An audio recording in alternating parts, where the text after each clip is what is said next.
안녕하십니까 팟짱 시청자 여러분, 박종호입니다. 금요일 방송 시작하겠습니다. 색깔 있는 인터뷰 시간입니다. 이번 총선 서울 은평의 선거 결과가 주목을 많이 받았습니다. 은평 갑 지역의 박주민 변호사의 당선에 많은 분들이 환호하셨고요. 또 옆 동네인 은평을 강병원 더민주 당선인을 향해서도 박수를 많이 보내주셨습니다. 네, 오늘 이 자리에 5선 이재호 의원을 꺾고 당선된 강병원 당선인을 모셔서 말씀을 나눠보도록 하겠습니다. 안녕하세요. 반갑습니다. 네, 축하드립니다. 고맙습니다. 네, 팟짱 첫 출연이시죠? 예, 그렇습니다. 네, 저희가 선거 기간 동안 한번 찾아뵈려고 했는데 네. 워낙에 시간이 안 맞아가지고 그렇습니다. 못 갔는데요. 저희가 당선된 다음에 모셨습니다. 먼저 시청자분들께 인사 말씀해 주시죠. 카메라 이쪽 거. 예, 보시고 안녕하세요. 말씀하시면 됩니다. 예. 은평을 국회의원 당선자 강병원입니다. 연신내 행운식당 둘째 아들이 이번 20대 국회의원 총선에서 당선이 됐습니다.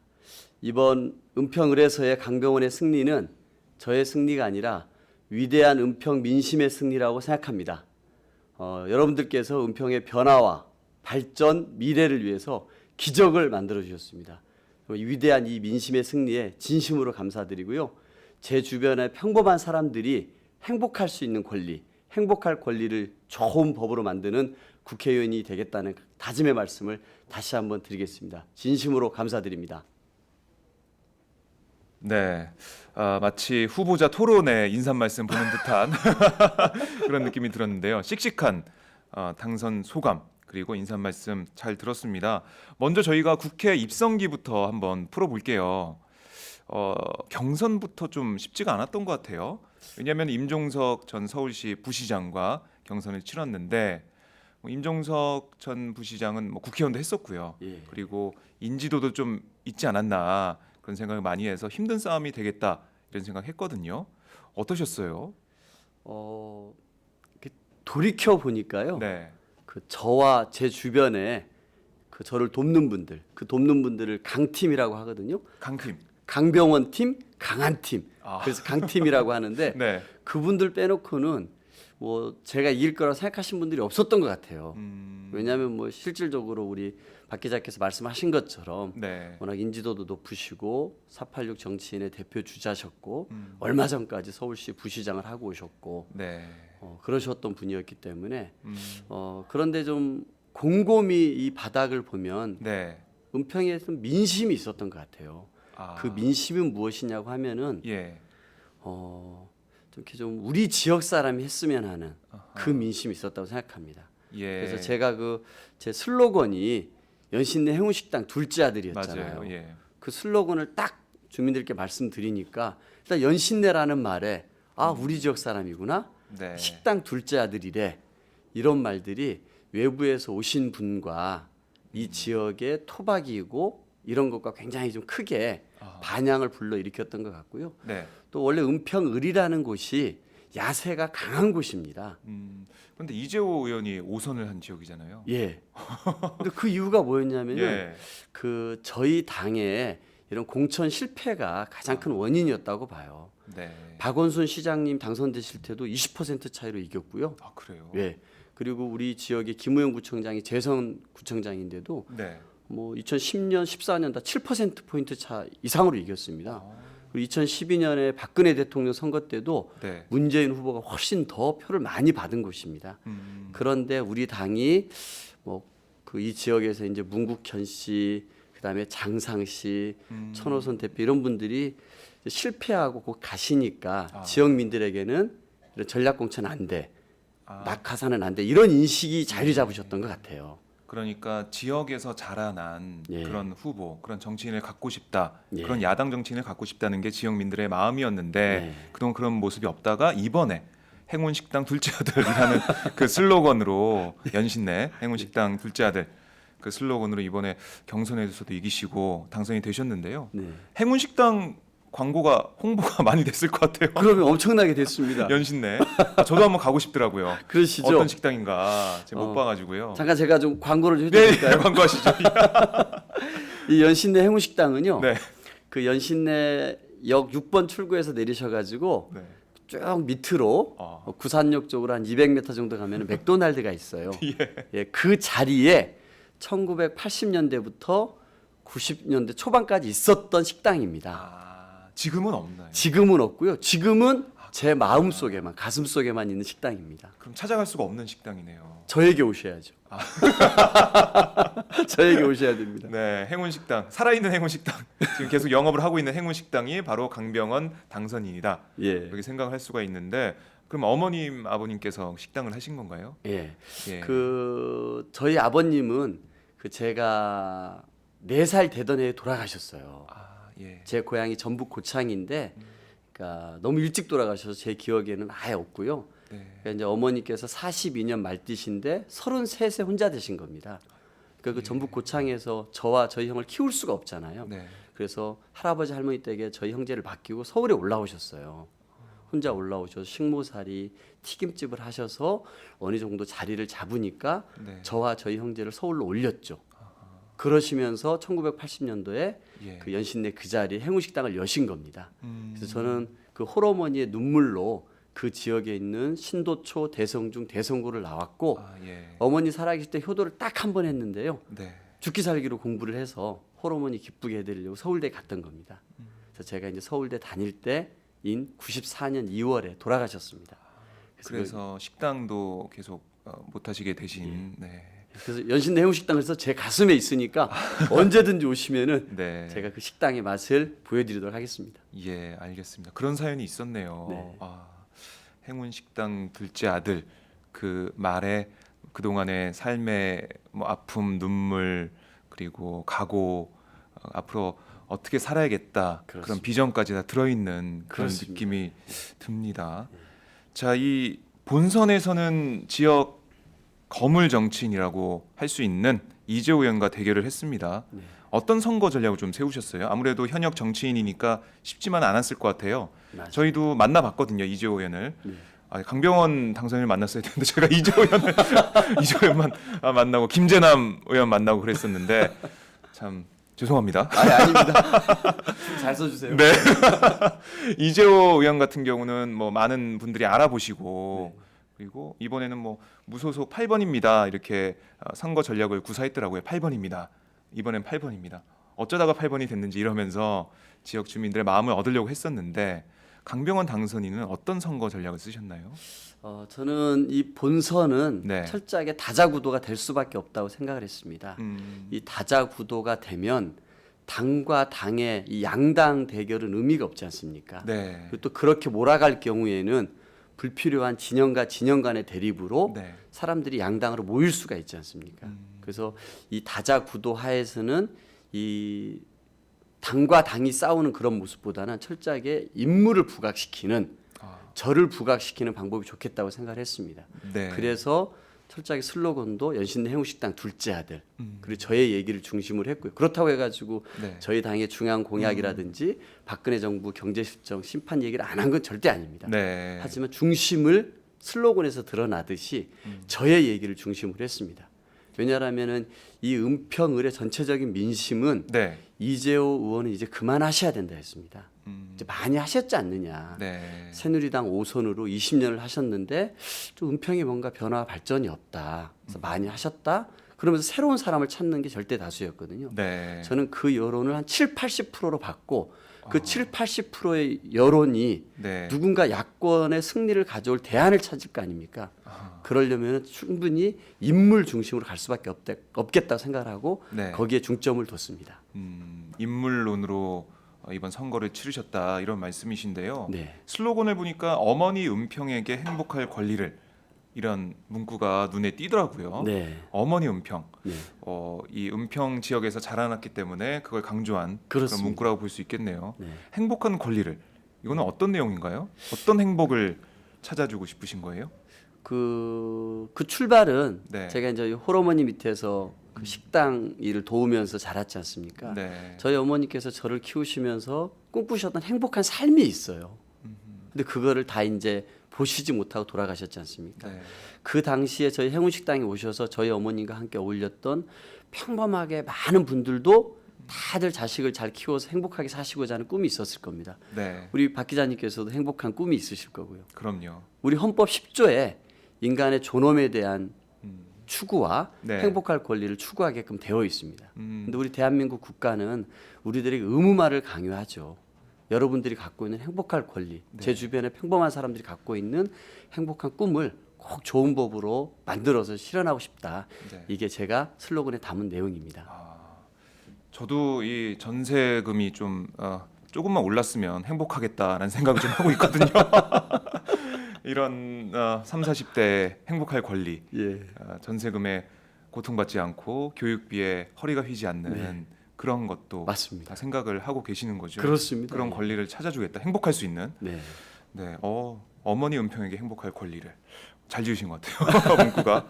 아니 저는 그 블로그나 이런 거 보니까 네. 버스 그 앞에서 그 버스 타고 오신 그 승객들이 내린 다음에 그 앞에서 유세를 하시는 모습을 제가 봤는데요. 예. 어떻게 생각을 해내신 거예요? 저는 젊잖아요. 네, 아마 이제 다른 후보는 그렇게 그런 곳에 이렇게 좀 자기 얘기를 좀 큰 목소리를 하는 게 쉽지 않으실 거라고 생각했어요. 그러니까 길거리에서 그냥 그 예. 다수의 예. 그냥 시민들을 향해서 예. 선거 유세를 하셨던데 예. 좀 저는 뭔가 신선하게 다가오더라고요. 예. 버스에서 내리신 분들에게. 오, 제가 그때 이제 그 제 피켓을 앞뒤로 걸어서 네. 그런 제 모습을 보시고 이제 뭐 샌드위치맨이다 그런 말씀도 해주신 분들이 있더라고요. 샌드위치맨이요? 예, 앞뒤로 하고 네. 사람이 중간에 들어가 있으니까요. 근데 이제 저는 제 목소리를 전하고 싶었어요. 제가 생각하는 거 짧지만 뭔가 좀 임팩트가 있는. 그래서 그 자리에 그 버스 중앙차로에 이제 승강장이 있지 않습니까? 네. 그 사이에서 이제 횡단보도를 건너시는 분들에게 그 짧은 순간에 인사를 해서 강병원에 대한 강렬한 인상을 드리고 싶었거든요. 그래서 네. 이제 연신 해무식당 둘째 아들입니다. 이런 말씀을 드리고 정치를 바꿔야 대한민국을 바꿀 수 있습니다. 네. 여러분들의 소중한 선택이 우리 대한민국을 바꿉니다. 꼭 투표해 주십시오. 제 강병원이 여러분들의 소중한 꿈을 받아서 대한민국을 한번 바꿔보고 싶습니다. 저를 지지해 주십시오. 그런 짧은 인사를 강하게 했었죠. 짧은 인사라도 그 횡단보도에서 마주친 후보자의 그런 음성, 네. 근데 강렬하게 남아 있을 것 같은데요. 네, 그 김재남 정의당 네, 의원과 단일화를 했습니다. 네, 네, 그래서 했습니다. 많은 분들이 정말 잘했다. 네. 단일화 했으니까 이길 수 있겠다 이런 희망도 가지고 계셨던 게 사실입니다. 네. 협상이 처음부터 좀 잘 됐었나요? 아니요, 그 난관도 참 많았습니다. 예. 난관도 많았었는데 제가 이제 이 자리에서 다시 한번 우리 정의당의 김재남 국회의원님께 진심으로 감사드리고 싶어요. 네. 결국은 저도 작년 초부터 정의당 측과는 이렇게 얘기를 했습니다. 무조건 우리가 야권 승리하기 위해서 단일화해야 됩니다. 네. 라고 작년 초부터 저의 그런 입장을 공개적으로 밝혔었고요.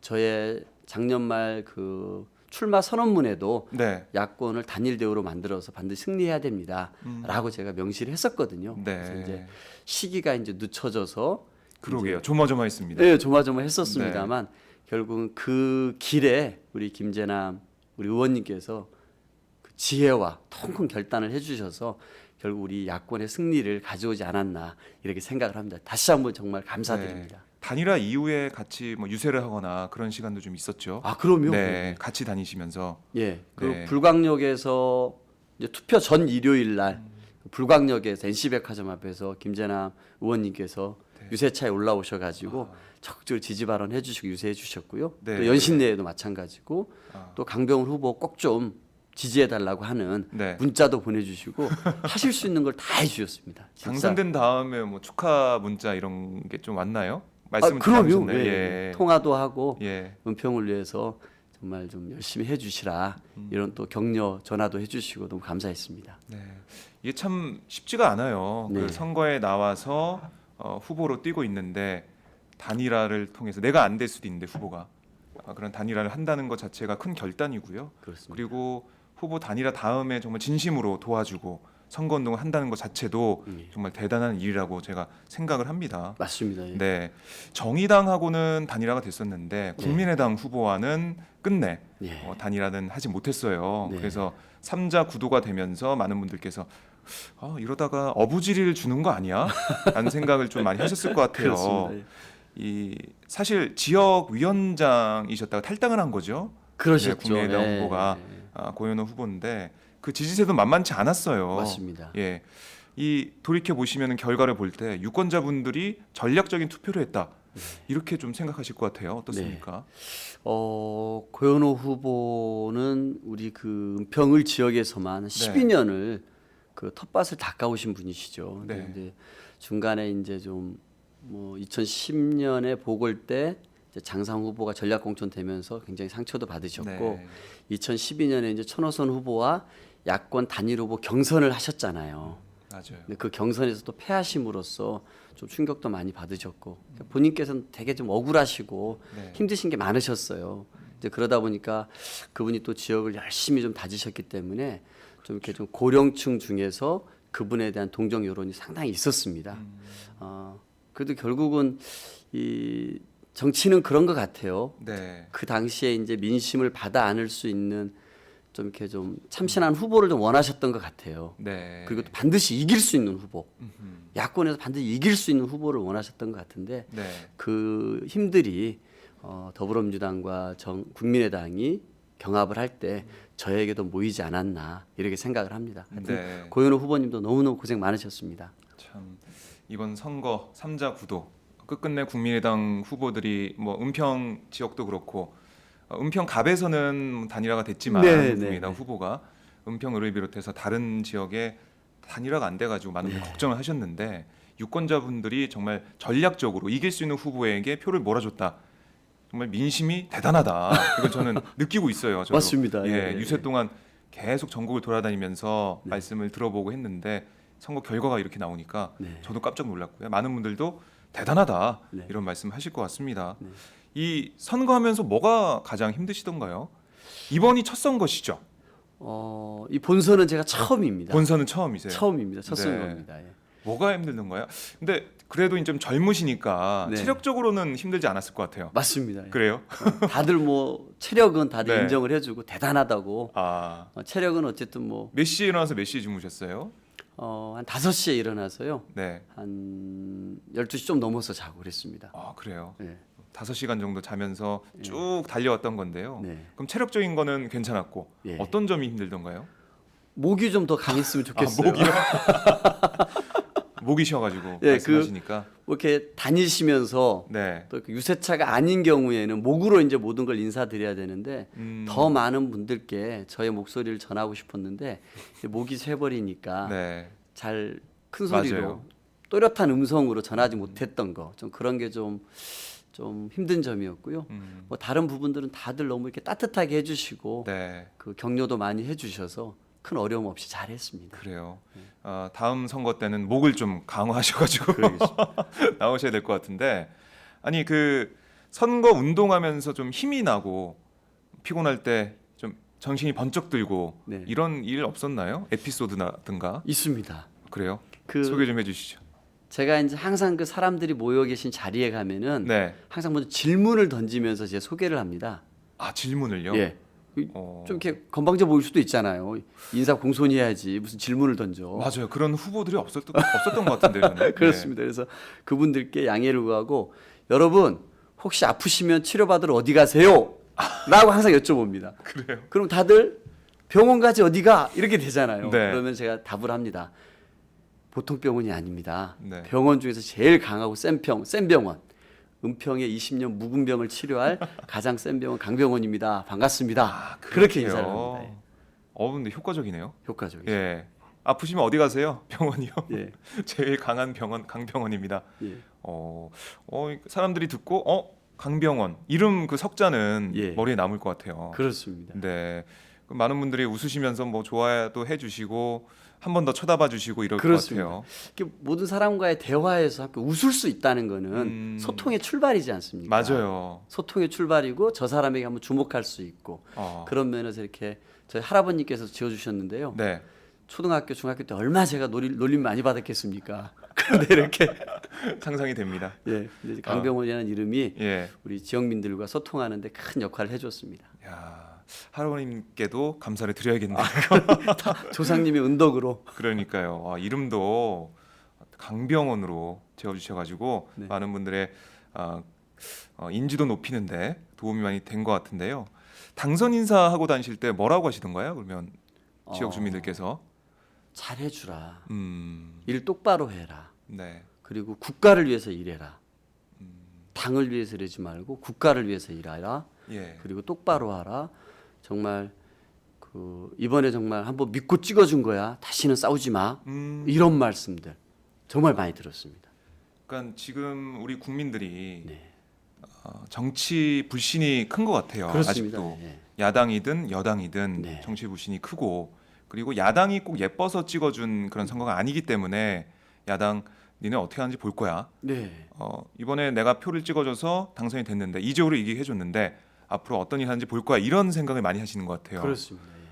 민심의 무서움을 항상 가슴에 안고 계셔야 될 것 같은데요. 네. 당선됐을 때, 그러니까 제가 보니까 출구조사부터 좀 차이가 나더라고요. 네. 뭐 출구조사 보시고 됐네 이런 생각하셨어요? 어떠셨어요? 저는 뭐 이렇게 박빙으로 나오면은 야, 네. 또 새벽까지 봐야겠구나. 아이고 피곤한데 이런 생각을 했지만 네. 좀 차이가 크게 나는 걸 보면서 됐구나라고 생각을 했습니다. 생각을 예. 했고 죄송한 말씀이지만 끝까지 안 봤어요 개표. 개표 아유 이런 당선인은 처음이네요 저는. 다 가슴 졸이고 보고 있었다고 하는데 끝까지 안 보셨군요. 끝까지 안 봤고요. 네. 뭐 부끄러운 얘기입니다만 제가 몇 프로, 2위가 몇 프로, 3위가 몇 프로인지 몰라요. 그냥 그래요? 뭐 당선됐다 이렇게만 알고 있습니다. 네, 그러니까 보니까 제가 그 수치를 보니까 출구조사랑 거의 비슷하게 나오더라고요. 네. 수치는 네. 거의 뭐 40% 가까이 얻으시고 이재호 후보가 30% 가까이 뭐 이런 식으로 해서 나눠졌는데요. 반올림 너무 세게 해주셨어요. 36.7인가 되던데 40%까지 고맙습니다. 네, 반올림 해드리고 있습니다. 아 근데 당선인을 보면은 네. 그 같은 지역이기도 하지만 은평갑의 박주민 변호사도 떠오르더라고요. 네네네. 일면 안경테도 좀 비슷하고 예. 약간 살찐 박주민 느낌? 아 그래요? 약간 그런 느낌이 좀 있어요. 예, 많은 분들이 보시고 잘 어울린다, 형제 같다 이런 말씀 많이 주셨어요. 저랑 이제 박주민 당선인이랑 네, 그 지역에 행사가 있으면 같이 다녀요. 음, 근데 젊잖아요. 같이 젊고 이 체형도 비슷하고 맞아요. 체형도 비슷하고 네. 그래서 다들 이렇게 형제처럼 이렇게 좀 대해주시고요. 그리고 이제 또 우리 박주민 후보가 네, 워낙 또 이제 큰 역할을 하고 워낙 유명인이지 않습니까?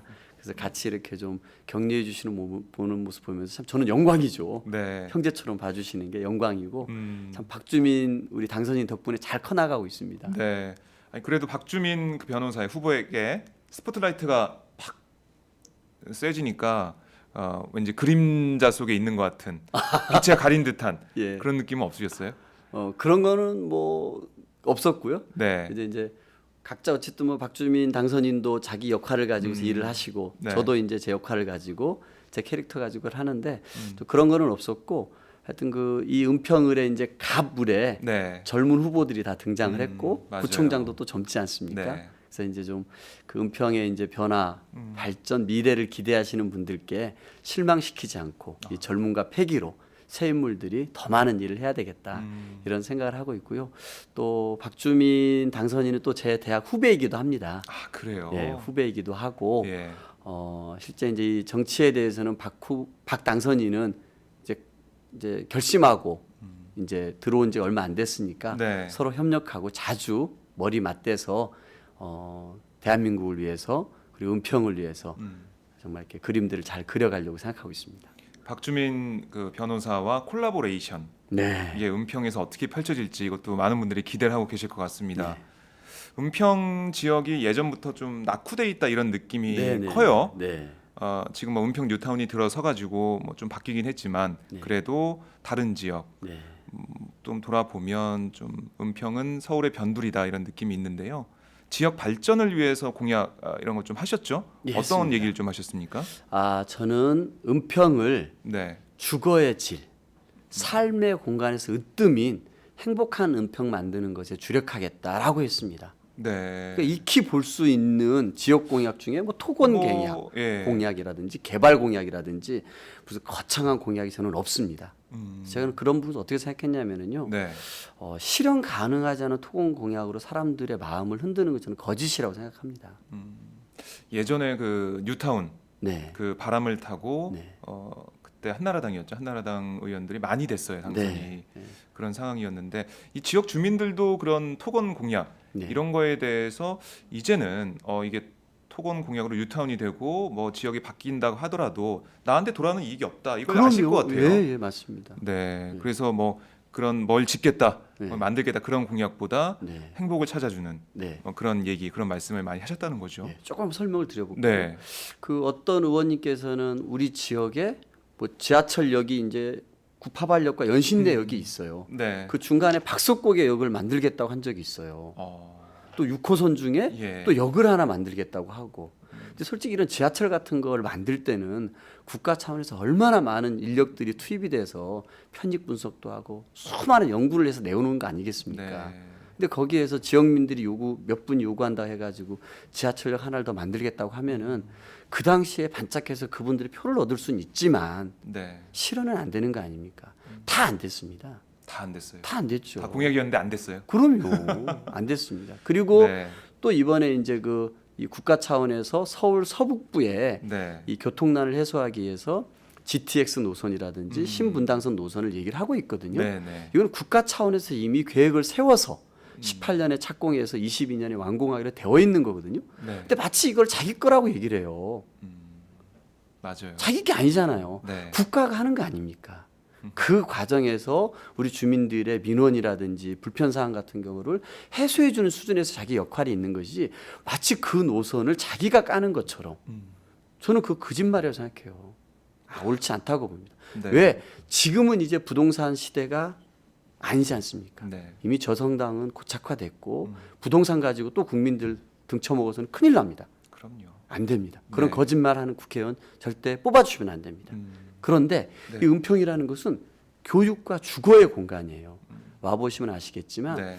뉴타운은 이제 아파트 단지가 들어섰고 가련동이라든지 대조동이라든지 구산동이라든지 불광동 같은 경우는 다 이렇게 다세대 주택가죠. 주택가입니다. 예. 네.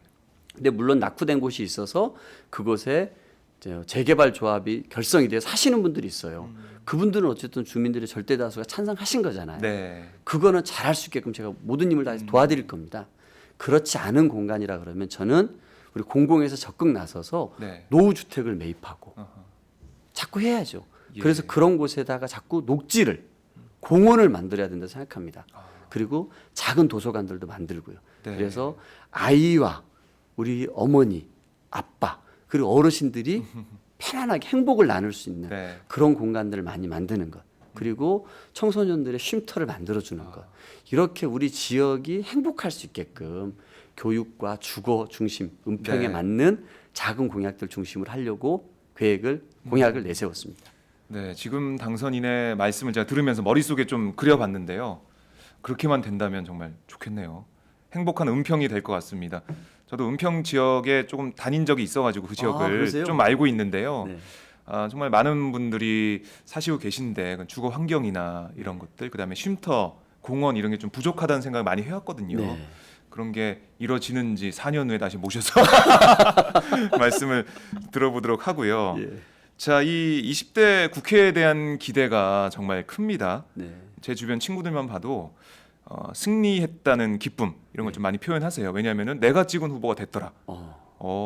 원래 투표 안 하려고 했는데 투표 안 하면은 아무것도 안 바뀌고 뭐 되는 게 없을 것 같아. 이번엔 꼭 투표해야지. 이런 친구들도 있고 네. 그리고 기뻐하고 하지만 내가 뽑은 국회의원이 어떤 일을 할지 이것도 굉장히 관심이 크거든요. 그렇습니다. 지금까지 정치권이 보여왔던 그런 것들을 바꿀 수 있을지 그리고 박근혜 정권의 실정을 여소야대 국면에서 어떻게 바꿔서 변화를 만들어낼지 이런 것들을 정말 지켜보고 있는데요.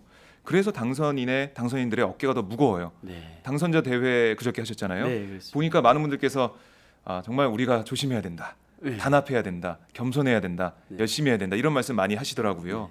당선인은 20대 국회에서 어떤 의정 활동을 좀 계획하고 계십니까? 예, 먼저 이제 서두에서 말씀하셨던 우리 투표에 참여하셨던 분들 네. 그 위대한 힘을 느끼셨을 것 같아요.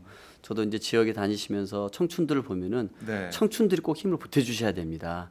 여러분들 우리 대한민국 현실에 대해서 분노하고 계시잖아요. 네. 그 분노하는 만큼 행동하셔야 돼요. 그 행동이 다른 게 아닙니다. 투표하시는 겁니다. 네. 제가 그렇게 설득하고 아. 꼭 투표해 주십시오 했었는데 예. 이번에 본인들의 투표 참여가 얼마나 대한민국을 바꿨는지 절절히 깨달으셨을 맞아요. 것 같아요. 예. 저는 다가오는 내년 대선에서도 이분들이 더 열심히 더 이번에 총선 때 안 하셨던 분들까지 다 모아서 네. 투표 참여 꼭 좀 해주셨으면 너무너무 감사하겠고요. 네. 이제 좀 제가 이제 국회의원이 됐지 않습니까? 제가 그 노무현 대통령을 청와대에서 모시고 청와대를 나온 후에 건설 노동일을 제가 3년을 했습니다. 건설 노동일이요. 예, 생긴 거랑 좀 다르죠. 예. 그래서 아, 전혀 몰랐습니다. 보통 대부분 이제 그 여의도 정치권으로 가는데 저 같은 경우는 제 일을 찾겠다라고 해서 건설 노동일을 제가 3년을 하면서 이 건물 지으면 옥상에 물 안 새게 네. 우레탄 초록색 칠하죠. 맞아요, 예. 그 방수 일을 제가 3년을 했습니다. 직접 하셨어요? 그럼요. 예. 그래요? 그 건설 노동일을 제가 3년을 하면서 같이 일하는 분들의 삶을 본 거죠. 너무 힘들잖아요. 정말 땀 흘리고 노력하시는 분들이 정당한 대우를 못 받는 거예요. 방수 반장님이 계셨는데 거제도에서 일할 때였습니다. 네.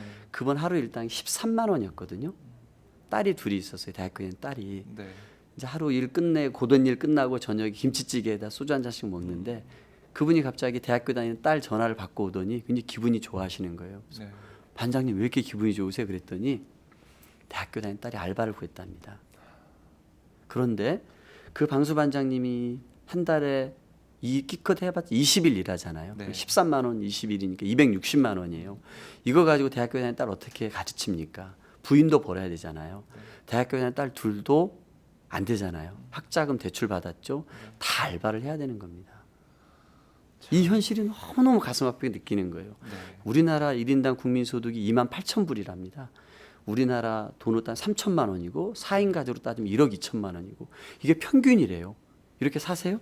아니요. 아니시죠? 다 돌이켜보면은 대한민국은 부자 나라가 됐지만 중산층은 무너졌어요. 맞아요. 그 부라는 거는 정말 몇몇 재벌 대기업과 슈퍼부자들이 다 갖고 있죠. 우린 다 집은 국민은행 거고 다 우리 학자금 대출 받아야 되고 생활비도 대출 받아. 전세금 대출 받아서 네, 그렇게 살아야 되지 않습니까? 한 달 한 달 갚아 나가는 그 네. 심정. 네. 네. 저도 대출금 있거든요. 저도 갚아가고 있습니다. 근데 이런 거를 보면서 정치를 해야겠다고 결심을 했고 제가 정치를 하는 거는 이런 사람들이 중산층이 되는 겁니다. 네. 그러기 위해서는 이 가계, 민간에 끊임없이 소득이 더 나오게끔 해줘야 됩니다. 맞아요. 그렇지 않습니까? 예. 지금 보세요. 단적으로 드러난 것이 10대 재벌에게 사내 유보금이 한 600조가 쌓여있다 그러고 네. 우리 가계부처는 1200조잖아요. 크게 그러게요. 잘못된 거 아닙니까? 네. 이거에 대해서는 박근혜 정부도 이 실상에 대해서 인정하고 있는 거잖아요. 네. 최경환 부총리가 2014년도에 부총리에 취임하면서 뭐라 그랬냐면은 소득주도 성장론을 얘기를 했습니다. 맞습니다. 정원찬 총리는 그 전부터 동방성장을 네. 동반성장을 얘기를 했습니다. 안철수 대표도 공정성장을 얘기했고 문재인 전 대표 같은 경우도 더불어성장을 얘기를 했잖아요. 네. IMF, OECD가 다 이 현실에 대해서 양극화와 불평등에 대해서 심각하다고 경고하고 있습니다. 이제 우리 경제의 방향을 바꿔야 됩니다. 네. 이 민간 가계로 끊임없이 노동하시는 분들, 일하시는 분들, 자영업자들이 더 많은 소득을 얻을 수 있게끔 우리 경제의 큰 방향을 바꿔야 줘야 되지. 네. 그렇지 않으면 이 소득의 양극화, 경제 불평등 때문에 대한민국 공동체가 무너질 수 있습니다. 민주주의가 훼손되고요. 네. 인간의 존엄성도 지킬 수 없는 사회가 됩니다. 빨리 20대 국회는 이 소득의 양극화, 경제적 불평등을 해소하기 위해서 다 같은 얘기 했지 않습니까? 네. 합심해서 가야 됩니다. 말씀 들어보니까 저도 저절로 고개가 끄덕여집니다. 참 대학생 다니는 딸에게 전화 받아서 기쁜 일이 알바 구했다는 그 사연 들으면서 저도 눈시울이 좀 붉어지는 그런 좀 느끼는데요. 맞는 말씀이에요. 맞는 말씀인데 그게 진짜 될까? 네. 실현 가능할까? 네. 그런 생각 많이 하실 것 같아요. 지금 이 방송을 보고 계시고 네. 들으시는 시청자분들께서도 어디서부터 손을 대야 될까 이런 생각 많이 하실 텐데 네. 구체적으로 어떤 법안을 내서 그런 일을 하겠다 이런 생각도 좀 하십니까? 네. 저는 이 20대 국회가 우리 민심이 아주 기가 막힌 네, 구도를 만들으셨다고 생각이 들어요. 네, 한 당이 독주를 못하죠. 그렇습니다. 네, 만약에 이 양당만 있었으면은 또 진영 논리에 빠져가지고 아무 일도 못했을 거예요. 또 박근혜 대통령 지시에 따라서 새누리당 지도부가 움직여 버린다라면은 또 깝깝한 일인데 그렇죠. 국민의당이 있지 않습니까? 네. 이제 박근혜 대통령도 바꿔주셔야죠. 더 이상 본인의 고집과 불통이 안 통한다는 거를 우리 국민들이 따끔하게 네. 당신 그러시면 안 됩니다라고 혼낸 거 아닙니까? 그렇죠. 받으셔야 민심이죠. 됩니다. 그 민심을 이제 인정하셔야 되고 네. 더 이상 이렇게 이 국회가 뭔가 민생을 중심으로 나아가려고 할 때 브레이크를 안 걸었으면 좋겠어요. 저는 그렇게 안 하실 거라고 믿고 네. 이 3당이 민생만을 바라보고 간다라면은 저는 충분히 이 민생을 살릴 수 있는 법을 만들 수 있다고 생각합니다. 네. 제가 우선 생각하는 것은 차별금지법입니다. 차별금지법이요. 예. 그래서 왜 그러냐면은 예. 이 새누리당이 총선 때 강봉균 선대위원장이 어떤 얘기를 했냐면은요. 네. 최저임금을 인상하고 맞아요. 그 동일 노동의 동일 임금을 법제화하겠다. 음. 지금은 정규직과 비정규직의 임금 격차가 50% 정도 됩니다. 네. 근데 이거를 4년 후에는 20%까지 줄이겠다고 했습니다. 당장 하자고요. 새누리당의 공약이니까. 예. 예. 우리 더불어민주당 이 얘기 오래전부터 해왔지 않습니까? 네. 안철수 국민의당 대표가 이거를 거부하실 리 없잖아요. 그렇죠. 당장 해야 됩니다. 그래서 이 정규직과 비정규직의 차별, 격차를 빨리 줄여줘야죠. 네. 최저임금도 올려줘야 될 거 아닙니까? 그렇죠. 이제는 노동 형태들이 바뀌었습니다. 이 시간 몇 시간씩 일해서 자기의 인생을 살아가는 청춘들이 있잖아요. 네. 그분들이 그 시간 선택제 일을 해서도 자기의 인생을 생활을 챙길 수 있어야 될 거 아니에요. 그렇다면 최저임금 올려줘야죠. 맞아요. 그런 식으로 우리가 바꿔줘야 돼요. 그러기 위해서는 이런 차별 금지를 법제화해서 이것부터 시작해야 되지 않겠나 네. 생각을 합니다. 1호 법안 차별금지법. 네. 뭐 다 내놓으셨던 거예요. 다 내놓으셨던 네. 건데 저도 힘을 보태겠습니다. 그리고 이 민심이 원하고 있고 따끔하게 이거 하라고 했고 그렇죠. 3당으로 만들어줬고 네. 그래서 박근혜 대통령님만 조금 힘 좀 실어주시면 금방 될 것 같아요. 좀 도와주십시오, 대통령님. 네. 아, 대통령만 도와주면 다 잘 될 텐데. 그렇습니다. 근데 이번에 또 말씀하시는 거 보니까 글쎄요. 민의를 알게 됐다고 하시는데 그 민의가 뭔지 민심이 뭔지는 말씀 안 하시더라고요. 그러면서 노동 개혁에 계속 하겠다 그 말씀만 하시던데 네. 참 대통령님이 이 방송을 보시고 아, 내가 바뀌어야겠구나. 이걸 좀 느끼셨으면 좋겠습니다. 그 얘기도 한 말씀 좀 드리고 싶습니다. 네. 노동 개혁이란 말 맞지 않습니다. 음, 어떻게 개혁이란 말을 거기에 붙입니까? 네. 기간제를 2년에서 4년으로 늘리겠다고 하잖아요. 솔직히 똑같은 일을 2년 정도 해야 될 게 어떻게 비정규직입니까? 맞아요. 한두 말도 안 달, 돼요. 몇 달 할 거가 비정규직인 거 말이 맞죠. 네. 2년 해야 되는 일이면 상시하는 일이잖아요. 정규직이 돼야죠. 그런데 그걸 4년 늘리겠다? 말이 안 됩니다. 네. 이거를 개혁이라고 말한다?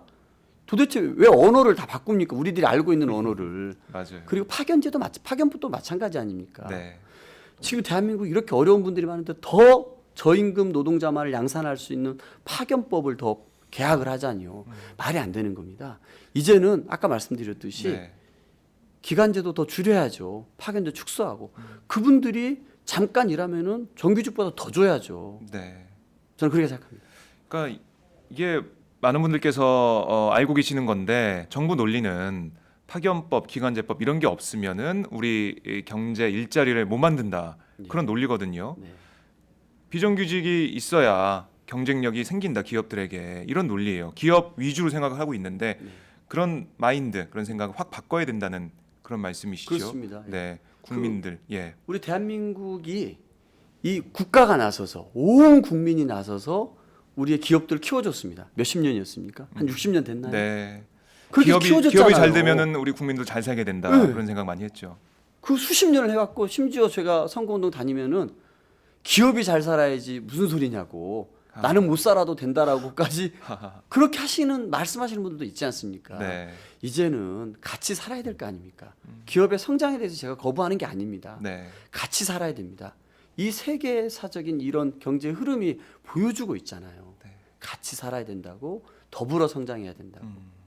미국에서 보면은 지금 최저임금법을 올린다, 15달러까지 한다 네. 그런 얘기가 계속 나오고 있는데 우리나라가 어떻게 보면은 미국을 많이 따라해 왔잖아요. 예. 근데 이런 거는 뭐 안 따라하려는 그런 모습을 보여가지고 예. 아니, 뭐 좋은 거는 안 따라하려고 하고 예. 나쁜 거는 따라하려고 하고 이런 모습 보여서 좀 안타까운데요. 예. 자, 이 낙수 효과, 이른바 낙수 효과가 효과가 없는 그렇습니다. 그런 시대라는 건 IMF에서도 얘기를 했고 그렇습니다. 전 세계적으로 말을 하고 있는데 우리나라만 아직까지 낙수 효과를 신봉하는 듯한 그런 모습을 네. 보여왔는데 네. 이번 여소야대 국면이 되면서 확실히 네. 이걸 바꿔내야 될 것 같아요. 그 박근혜 대통령님께서 네. 우리 오바마 대통령님하고 통화도 자주 하시잖아요. 자주 뵙고 그러시니까 네.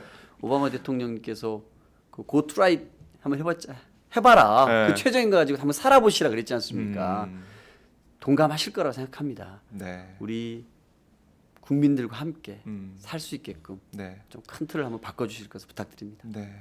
지금 저희가 강병원 당선인과 얘기를 나누고 있는데요. 박근혜 대통령 헌정 방송처럼 박 대통령 얘기를 지금 꽤 했습니다. 자, 어쨌든 박근혜 대통령이 이 방송을 보셨으면 좋겠다라는 바람을 가지고요. 자, 청년층의 고통과 아픔 이런 것도 좀 가슴에 담고 계실 것 같아요. 네. 비교적 이제 젊으시니까 네. 젊은 후보로서 청년들의 눈물을 닦아줘야겠다 이런 각오 좀 가지고 계십니까? 그렇습니다. 네, 그 제가 경선 때까지 네, 제 선거 사무실에 제 사무원이 3명이었거든요. 한 명은 회계 책임자였는데 네, 어떻게 좀 지역에서 이렇게 문재인 대표님 좋아하시는 그 팬들과 자리를 가졌는데 네. 그 중에 한 분이 무조건 선거 때 자원봉사를 해주시겠대요. 그래서 도와주시라. 예, 그래서 저희 사무실에서 일하게 됐는데 얘기하다 보니까 제 초등학교 동창인 거예요. 그래요. 예, 은평 지역에. 예. 제 초등학교 동창인 거예요. 그래서 그분은 이제 제 동창이었고 네, 이제 두 사람이 있었는데 한 사람은 22살 먹은 성공회대 대학생이었습니다. 정선호 군이라고. 네. 또 한 사람은 강성준 군이라고 서울시립대 대학원생이었어요. 20대 청춘 2명하고 제가 경선을 한 겁니다. 그래요. 네. 아니 보통 뭐 좀 연륜 있고 그런 네. 분들하고 같이 경선 치르고 이렇게 많이 하는데 네. 청년들하고 같이 하셨네요. 그 22살, 27살 먹은 청춘 2명하고 하면서 네, 그분들의 얘기를 너무너무 자세히 듣고 잘 알게 됐습니다. 예, 들어보니까 어떠시던가요? 청춘들이 일자리가 없잖아요. 네. 저는 이 일자리의 근본적인 해결책은 음, 결국은 노동 시간을 단축하는 것. 아, 이게 근본적인 해결책이죠. 저녁에 있는 삶. 그렇습니다. 네, 전 참 그 슬로건이 마음에 드는데 네. 저녁이 있었으면 좋겠더라고요. 그렇습니다. 네. 아마 우리가 OECD 평균보다 아마 1년으로 따지면 64일을 더 일합니다. 아, 엄청나게 일을 많이 하는 것이죠. 네. 그러면서도 저임금이에요. 음, 너무 힘든 삶을 살고 있는데 예. 우리도 정말 저녁 있는 삶을 갖고 싶지 않습니까? 음. 이렇게 더 많이 일하는 거를 우리들이 그대로 고스란히 우리의 소득으로 가져간다 그러면 말을 안 하겠어요. 근데 그러지도 못하지 않습니까? 맞아요. 이제 저녁 있는 삶을 우리 소도 만들어 보자고요. 그 노동 시간을 줄일 때 네. 우리 청춘들에게도 양질의 일자리가 열립니다. 이게 저는 근본적인 해결책이라 생각이 들어요. 네. 당장 다 못하겠죠. 조금씩 합시다. 음흠. 정치라는 게 뭡니까? 제가 100을 하고 싶어도 정치는 결국 치고받다 보면 다 못하잖아요. 그렇죠. 50도 할 수 있고 70도 할 수 있는 타협하고 거니까. 협상의 그런 아름다움을 볼 수 있는 게 정치인데요. 예. 네. 조금씩 노동 시간을 단축을 하셔가지고 청춘들 일자리를 늘려주고 우리가 좀 보면 이제 많은 분들이 청년 의무 고용 할당제를 얘기하고 있지 않습니까? 네. 공감대들이 많이 형성된 것 같아요. 저 그런 부분에서도 청춘들이 일자리가 늘어날 수 있게끔 적극적으로 노력한다면은 네. 우리 청춘들에게 뭔가 희망을 줄 수 있고 3포 중에 한 2포, 3포, 2포, 1포라도 좀 우리가 다시 할 수 있게끔 해줬으면 좋겠습니다. 네. 요즘 M4 세대라고 하더라고요. 이게 너무 많아가지고 N을 넣어서 수십 가지의 포기를 할 수밖에 없는 그런 청년층의 아픔을 네. 표현하고 있는데 네. 일자리, 네. 맞아요. 저녁에 있는 삶 네. 이런 게 필요하다 이런 말씀이신데 저희 팟짱 이번에 선거 방송하면서 네. 저녁은 없었습니다. 하지만 저희 오마이뉴스도 저녁에 있는 삶을 위해서 네. 많이 노력을 하고 있거든요. 네. 저희 일자리도 행복할 수 있도록 그렇죠. 노력하고 있는데 네. 이 방송 보고 계시는 시청자분들께서 또 많이 성원도 해주시고 그렇기 네. 때문에 저녁에 있는 삶 오마이뉴스에서도 할 수 있다 이걸 좀 보여드리고 싶고요. 청년들의 그런 아픔과 고통 할 일이 너무 많아요. 네. 청년 문제 그리고 아까 말씀하신 그런 경제 문제도 다 풀어내야 되는데 이게 다 연관돼 있거든요. 어떻게 보면 맞습니다. 청년들이 일자리가 없으니까 계속해서 집에 기대게 되고 네. 또 그러니까 우리 어머니 아버님들이 더 힘들게 되고 그렇습니다. 또 일자리는 없고 맞습니다. 계속해서 연관돼 있다, 연결고리가 다 연결돼 있다 이런 생각이 드는데요. 네. 대선 화두였던 경제 민주화가 아직까지 화두예요. 네. 특히 골목 상권의 어려움, 네. 중소상인의 고단함 네. 이런 것들 많이 알고 계실 텐데요. 네. 19대 국회에서는 을지로위원회가 상당히 역할을 했습니다. 맞습니다. 그 을지로위원회를 통해서 많은 분들이 야당이 우리 서민들, 국민들의 눈물을 닦아주는구나 이런 걸 많이 느끼셨을 건데요. 20대 국회에서도 을지로위원회 같은 활동 이런 게 중요할 것 같은데요. 어떻게 보십니까? 저는 적극적으로 네. 우리 사회에 을들이 많아요. 심지어 갑, 을, 병, 뭐 정까지 가시는 분들 또 그런 분들도 많지 않습니까? 네. 우리 대부분들 다 을의 삶을 살고 있는 게 우리 주변의 모습인데요. 이런 분들이 정말 그 하나하나 작은 권리들이었는데 우리가 좀 이제 큰 얘기는 좀 미뤘으면 좋겠어요. 이런 작은 얘기를 챙기는 거 네. 이게 정말 민생을 챙기는 거 아니겠습니까? 또 정치가 더 해야 될 일이고 네. 그리고 이 작은 걸 챙기는 것이 결국은 큰 걸 챙기는 거잖아요. 맞아요. 우리가 크게는 민생을 얘기하지만 결국 그 밑에 있는 작은 것들 하나하나 챙기는 것들. 예를 들어서 우리 자영업자들 같은 경우 그 의제 매입 세제를 좀 확대해 달라고 이런 얘기 하고 계시고 네. 카드 수수료 같은 경우 맞아요. 계속 얘기가 나오고 나오고 있지 있죠. 않습니까? 챙겨야 될 거 아닙니까? 챙겨야 되죠. 또 그 을지로위원회가 챙기고 있는 작지만 꼭 우리 을들의 삶이 나아지고 행복해지기 위해서 필요한 일들 꼭 챙겨야 됩니다. 네. 전체적 큰 틀에서는 아까 말씀드렸던 것처럼 최저임금 인상과 동일노동, 동일임금이 꼭 법제화될 수 있도록 네. 해야 된다고 생각이 듭니다. 그리고 이런 뭐 중소 자영업자들 계속 만나서 얘기를 하셔야 될 것 같아요. 소통하셔야 될 것 같아요. 예. 뭐가 어렵고 힘든지 네. 선거 때만 반짝 가서 만나는 게 아니라 네. 계속해서 돌아다니면서 얘기를 듣고 그걸 정치에 반영하는 네. 그런 정치인을 은평 주민들께서 많이 원하지 않으실까? 제가 연신내 해운식당 둘째 아들이에요. 식당 아들 아닙니까? 식당 아들. 네. 그래서 자영업 하시는 분들의 얘기 음. 잘 듣고 새겨 듣고 좀 그렇게 하겠고요. 네. 그렇게 해서 저는 그 이제 최저임금 인상 얘기가 나오면은 가끔 정경련이 나서 가지고 자영업자 편들을 들어요. 아, 그 희한해요. 이 사람들이 골목 상권까지 침투해 가지고 떡볶이까지 네. 자기네들 다 가져가시는 분들이 미용실도 한다는 거 아닙니까? 최저임금 인상 얘기만 나오면은 마치 언제 그런지 모르겠지만 자영업자 대변인이 되어가지고 망한다. 최저임금 인상되면 자영업자 다 망한다고 이런 얘기 하고 있거든요. 예. 그렇지 않습니다. 음, 결국은 자영업 하시는 분들에서 와서 돈을 쓰고 그분들에게 활력을 넣어줄 수 있는 분들 누구겠어요? 다 우리들이죠. 맞아요. 우리 국민들, 우리 시민들, 국민들이지. 주민들이 가서 돈을 쓰는데 예, 최저임금이 낮으면 쓸 돈이 없잖아요. 맞아요. 예, 그걸 무슨 생각 뭐 안 하고. 재벌기업 회장님들이 우리 동네에 와가지고 국밥에다가 밥 먹겠냐고요, 떡볶이 아니죠. 먹겠냐고요. 예. 아니지 않습니까? 이 최저임금 인상이라는 건 자영업자와 우리 노동자 서민들이 함께 가는 겁니다. 네. 그렇게 가야 됩니다. 하하. 이 정경련 얘기가 나왔으니까 말인데요. 정경련이 이번에 보니까 어버이연합 그 활동에 돈을 댔다는 정황이 보도가 되고 있어요. 예. 정말 황당하더라고요. 저는. 예. 아니 이 대기업들이 모여 있는 그 단체가 예. 왜 하필 그런 보수 집회를 하는 보수 집단에게 돈을 대줄까? 예. 안타깝고 화가 나고 그렇더라고요. 어제 검찰에 고발되기도 했었는데요. 네.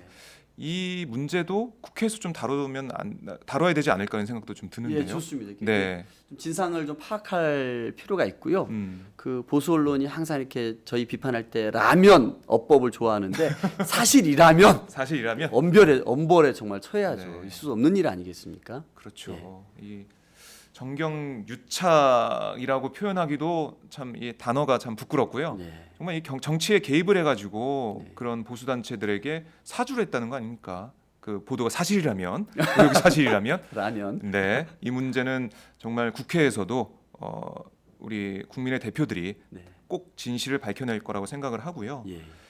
이 세월호 문제도 제가 또 계속 이제 당선인들 만나면은 언급을 하고 있습니다.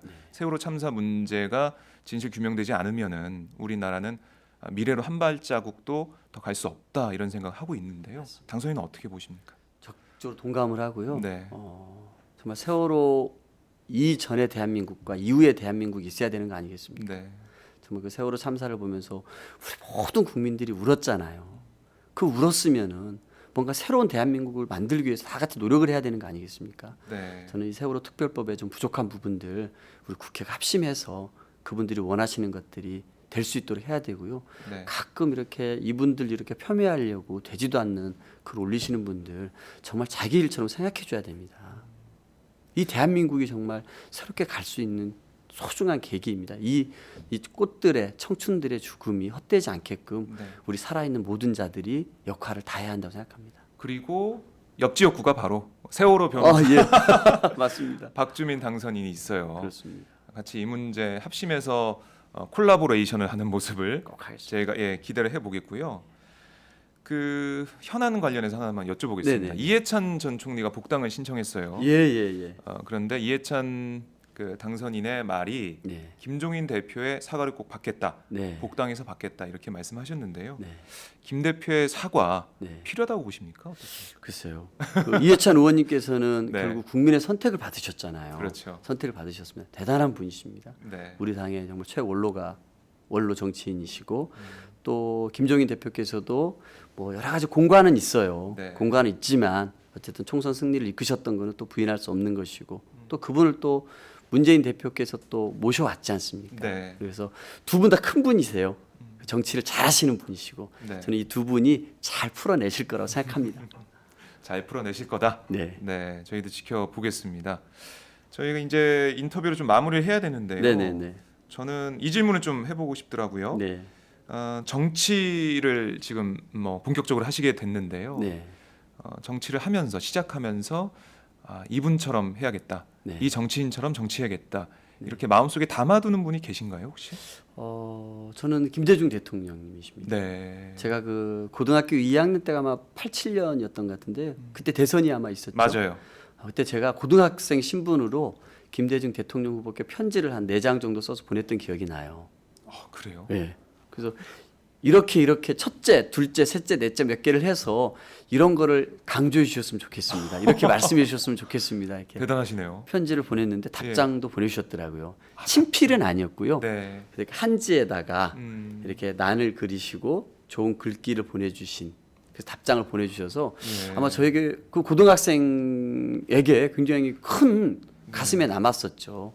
근데 그분이 대통령님이 되셨고 업적을 많이 남기셨잖아요. 네. 우리 정말 6.15 남북 정상회담을 하셨고 그다음에 우리 복지제도를 획기적으로 네. 기초생활보장제도를 하셨고 여러 가지 업적을 세우셨습니다. 결국 정치인이라는 것은 자기의 생각이 이렇다가 중요한 게 아닌 것 같아요. 그거를 정말 우리 국민의 삶을 변화시키게끔 네. 만들어내는 것, 실행하고 결단하고 실행해서 만들어내서 국민들의 삶을 실질적으로 바꿔내는 것이 네. 정치인의 삶에서 가장 중요하다고 생각이 들거든요. 그래서 정말 이렇게 생각을 결단하고 실행해서 만들어내서 국민들이 행복할 권리를 꼭 챙기는 그런 좋은 국회의원이 되고 싶습니다. 네. 야, 친필 편지 보낸 것도 대단하시고 그리고 김대중 전 대통령이 당시에 답장까지 보냈다. 네. 뭐 그랬겠죠. 비서진에서 보냈다고 하더라도 네. 고등학생한테 그렇게 보냈다는 건 정말 대단하네요. 네. 앞으로 김대중 전 대통령을 가슴에 품고 김대중 정신으로 우리 민생 삶을 위해서 정치를 하시겠다. 이 약속 저희가 꼭 기억하고 있겠습니다. 예. 네. 자, 연신내 행운식당 둘째 아들의 정치하는 모습 저희 팟짱에서도 지켜볼 텐데요. 끝으로 자, 카메라 보시고요. 네. 애청자분들께 한 말씀 부탁드립니다. 그 팟짱 시청자 여러분, 저 팟짱에 나오고 싶었어요. 좀 이렇게 늦게 불러주셔가지고 네. 너무 그래도 이렇게 나오게 돼서 감사하고요. 여러분들과 대화하고 소통하고 싶은 이야기가 있으면 자주 불러주시면 꼭 나와서 이렇게 말씀 나누겠고요. 내년에 대선입니다. 우리 대선에서 우리 문재인 대표 한번 만들어봐야 되지 않겠습니까? 저는 이 맹자에 그런 말이 있답니다. 인자무적이라고. 저는 우리 문재인 대표는 인자무적하신 분입니다. 여기에 여러분들 다 알고 계시지 않습니까? 능력 갖추고 계시고 또 어떠세요? 그 확실한 권력의 의지도 갖고 계십니다. 네. 우리 모든 사람들 한 명 한 명 더 모아서 내년에는 반드시 정권 교체했으면 좋겠습니다. 함께 하시죠. 고맙습니다. 네. 말씀 잘 들었습니다.